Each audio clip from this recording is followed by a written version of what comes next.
যথাগ্নে দাহিকা শক্তি রামকৃষ্ণে সমাজ্ঞয়া সর্ববিদ্বাসরূপাং তাং শারদাং প্রণমাম্যহম। শতরূপে সারদা বই থেকে পাঠ। এবারের বিষয় তপস্বিনী অভয়া দাশগুপ্ত। পরের অংশ।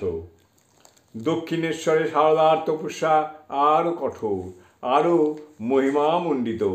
এখানেই তাঁর ত্যাগ ও সেবার পূর্ণ পরিণতি। সকলের অলক্ষ্যে নীরবে নিভৃতে তার 14 বছরের কঠোর তপস্যার কাহিনী স্বল্পজ্ঞাত, প্রায় অলিখিত। সারদা লোককল্যাণ রূপে জীবনব্রত নিয়ে এসেছিলেন বলেই এই সময়কার অগ্নি পরীক্ষায় জয়ী হতে পেরেছিলেন। অগ্নি পরীক্ষা বললেও যথেষ্ট বলা হয় না। এ সময়ের কঠোর সাধনাটির কাছে অগ্নি পরীক্ষাও তুচ্ছ ব্যাপার। অথচ এই ত্যাগ, তিতিক্ষা ও সেবাব্রতকে তিনি গোপন রেখেছিলেন এক স্বেচ্ছারোপিত আবরণে।